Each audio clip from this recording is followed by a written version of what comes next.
Okay, so welcome back to another video of my Oscar rundown series. Now, as a lot of you guys know, I was originally planning on combining this with The Star is Born, but due to technical difficulties, I had to split them up into two separate videos. Now, the movie we're going to be discussing today, as you can obviously tell by my Queen shirt, is Bohemian Rhapsody. Now, like Star is Born, I saw this in the theater. I didn't see it in the exact theater that I saw Star is Born in, but I did see it in theaters.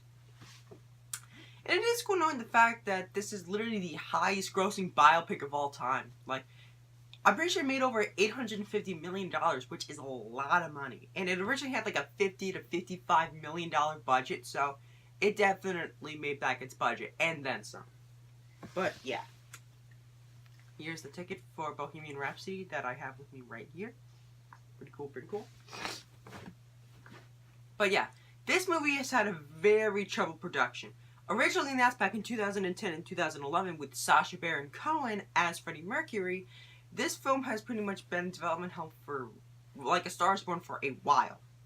And of course, Bryan Singer was originally the director of the movie, but he ended up getting fired in December of 2017 because apparently he wasn't getting along with the cast and crew very well, so they replaced him with Dexter Fletcher to complete principal photography. And now Dexter Fletcher is currently working on another movie, another musical biopic, except this time it's about Elton John, called Rocket Man. But, yeah, we're getting to... And of course, when this movie came out, it got very, very mixed reviews. The bulk of the criticism pretty much came from the representation of Freddie's relationships with the band and, you know, his actual relationships with, you know, Mary Austin, Paul Prenter, and Jim Hutton. But they did everybody pretty much universally praised Rami Malek's portrayal of Freddie Mercury, and the musical sequences were also praised too. And in case you're wondering what the movie is about, it pretty much tells the beginnings of Queen's existence into being, essentially, from 1970 to all the way up until they performed in Live Aid at 1985. Now, what you are going to notice the fact is that this music is that the movie does follow a lot of sort of the standard biopic cliches. Like, Freddie's currently having like this intimate moment with Mary, and it's raining in the background. And a lot of the scenes feel very much similar to Walk Hard, the Dewey Cox story. Now, in case you're wondering what that is, that's pretty much a parody of a movie that came out in 2005 called Walk the Line, which was a biopic about Johnny Cash and how he met June Carter, who would later become his wife, June Carter Cash. It had Joaquin Phoenix and Reese Witherspoon. It was critically acclaimed. It was directed by the same guy that did Logan, that Wolverine film, so that's pretty cool. But Walk Hard, the Dewey Cox story is pretty much supposed to be a parody of that, and I never noticed it until I saw the Honest trailer for all the Oscar nominations for this year, and that's when I saw, they pretty much played the scene from Bohemian Rhapsody and then a scene from Walk Hard, the Dewey Cox story, and it's almost identical to the scene in which Freddie's saying, "I don't need anybody," to the scene in which he's trying to get Roger to pretty much sing high. It's very similar to when Dewey was trying to get someone to sing faster. And there's the scene in which the interviewers are pretty much asking if the performers' parents are proud of what they're doing. But, yeah.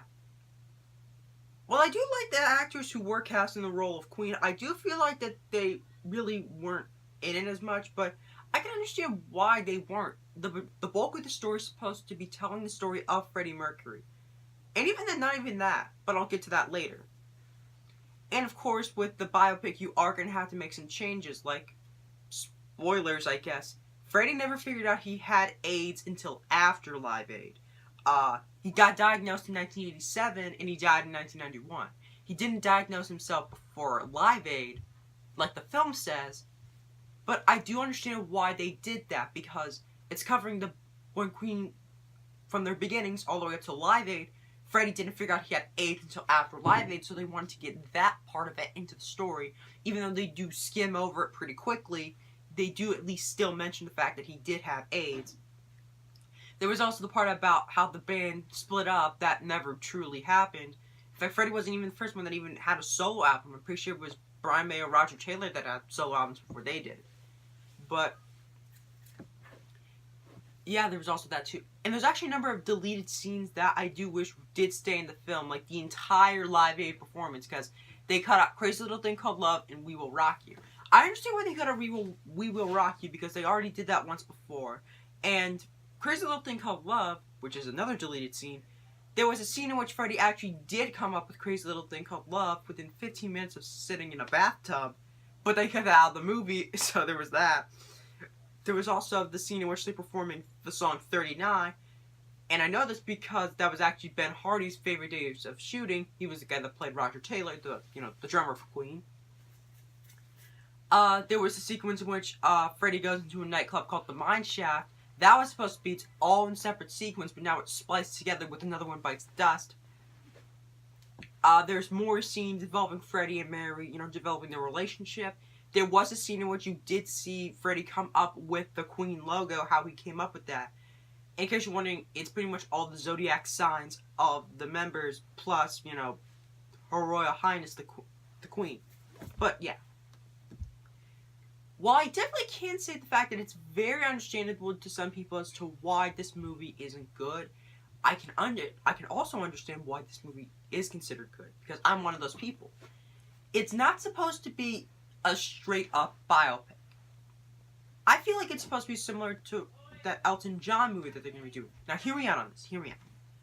In which they're pretty much using the life story of the character, but it's pretty much supposed to be a celebration of this band, of this one person. That's what I feel like they did well about it.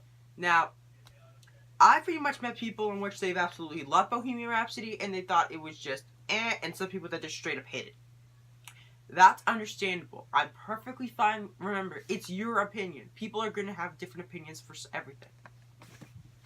But yeah, if you go on Rotten Tomatoes right now, it currently sits at around a 62%, but an audience score of around 88 to 89. So it's very obvious the fact that, like Alita Battle Angel, this is a movie that is not made for critics. This is made for fans of Queen. And as a fan of Queen, I thought it was a good movie. Of course, Rami Malek knocked it out of the park as Freddie Mercury. Right down to the fact of his inflections, like his eye turn, the way he flicks the mic, the way his mannerisms. These seem very accurate, and they are very accurate because Freddie actually tried to get some choreographers to be able to choreograph his movements. But Rami didn't feel like it did Freddie justice, so he got a movement coach to try and see if he could be able to help him with those mannerisms, which is really cool. I also really like how they pretty much recreated the entire Live Aid performance, almost, because, they cut out those two songs. I thought they were able to do it dead on. Like, it is there's tons of, side-by-side comparisons on YouTube. Go watch one of them, because it is insane how accurate they got this. Plus, that was actually the first couple days of shooting. Yeah, the first couple days of shooting this movie, it was filming Live Aid. That must be a ton of pressure. I guess you could say that they were very much under pressure. Yeah, sorry. Although another criticism that I do have with it is that I do feel like they kind of wasted Under Pressure by just playing it in the background. I wish they did more with that. But that is understandable because, a lot of people are still heartbroken over the fact that David Bowie died a couple years ago. Rest in peace. But I wish they did more with that. But another thing that I do gotta mention is, the Mike Myers' Ray Foster. Ray Foster did not exist. He was an invention of the movie because they wanted to give Mike Myers a role because of Wayne's World. And but I do gotta give credit that the one part about how he said nobody will buy Bohemian Rhapsody because it's over 6 minutes long, that part is true. And when it did come out, it did get very lukewarm reviews, essentially. But yeah, just speaking as a fan of Queen, and just thinking that this was a solid movie, I think I would have to give it a 7.5 out of 10. So tune in next time where I talk about Green Book and Vice, close it up with Black Klansman, and maybe I'll discuss over The Favorite and Roma. So until next time, stay gold. Bang.